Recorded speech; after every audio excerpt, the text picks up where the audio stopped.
Yang paling jahat ialah mereka yang berpura-pura tidak tahu ada penyakit itu dalam dirinya. Bagi siapa kalau dia pura-pura tak tahu, agak-agak dia nak ubat tak sakitnya. Dia tak akan ubat punya sebab dia tak nak ngaku dia sombong. Dia tak nak ngaku dia riak. Dia tak nak ngaku dia ujuk. Dia tak nak ngaku dia tu kedekut. Dia tak nak ngaku dia boros. Dia tak nak ngaku dia dengki. Ya Allah.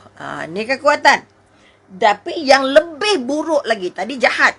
Ini istilah-istilah yang dipakai oleh Imam Ghazali. Okay? Yang lebih buruk lagi. Okay? Bila seseorang itu sudah mengetahui keburukannya. Dah tahu dah penyakitnya. Dia lebih mudah tahu keburukan orang lain.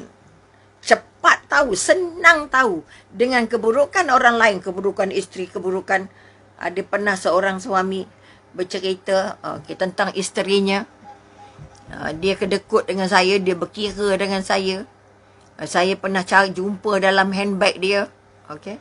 Ada bank account, ada nombor, ada receipt masukkan duit dan bagi duit dan sebagainya. Saya nampak dalam ini. Saya semak dalam handphone dia. Saya kata apa? Awak kata suami awak jahat. Isteri awak jahat. Tapi siapa yang lebih jahat? Mengisai baik orang, tak bertanya, tuduh, tak tahu ujung pangkal. Itu yang lebih jahat. Jadi awak layaklah. Bermakna siapa lebih jahat? Bukan isteri yang lebih jahat. Awak yang jadi suami yang lebih jahat. Jangan cari jahat jahat isteri. Kerana siapa yang mencari jahat, matanya mata jahat. Kita hari ini, kita sedang senang nampak jahat orang. Senang-senang nampak penyakit orang. Tetapi sulit untuk meneliti penyakit sendiri. Maka mari kita ubah. Kita bukan nak tengok buruk orang, bukan nak tengok penyakit dalam hati orang.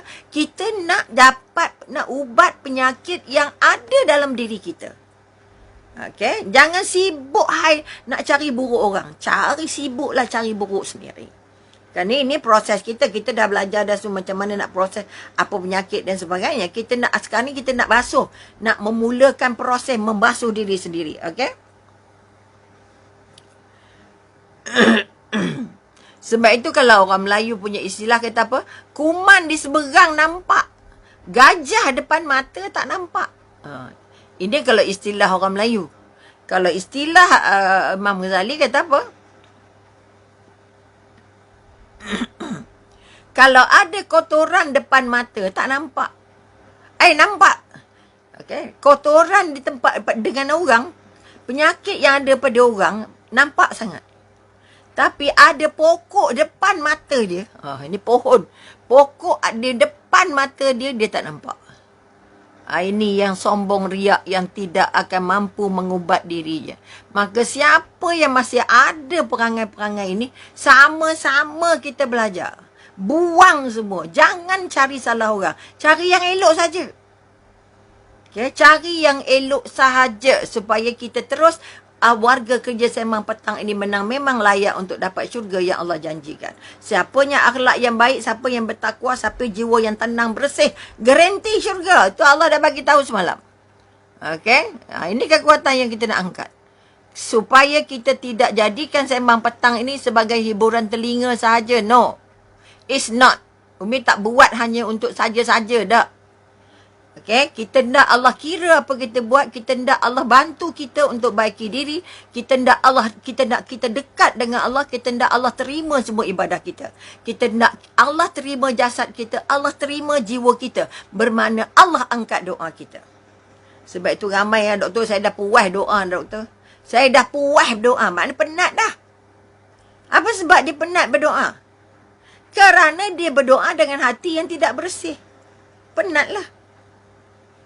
Okay. Sebab kalau dia bersih, bermakna imannya kukuh. Kalau dia kotor, bermakna imannya lemik. Imannya lemah.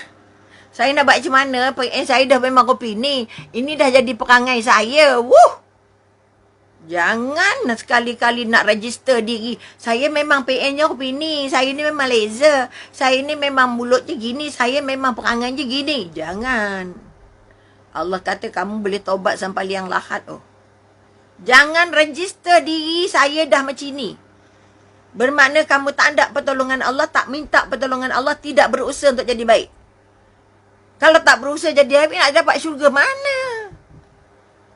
Okey, maka sekali lagi, jangan terlalu mudah melihat penyakit yang ada pada hati orang, tetapi lebih senanglah melihat penyakit apa yang ada dalam jiwa kita. Oleh itu, kita katakan sekali lagi,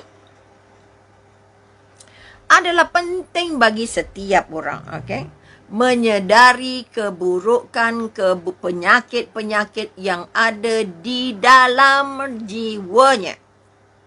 Di dalam jiwanya, di dalam hatinya. Okey? Maka sekali lagi kita katakan penyakit jasad, kita boleh ubat, jumpa doktor, bagi macam-macam antibiotik. Macam-macam ubat tahan sakit, macam-macam bentuk operation, dalam bentuk fisio, dalam bentuk terapi, dalam bentuk macam-macam. Dalam bentuk makan ubat, itu kalau sakit fizikalnya.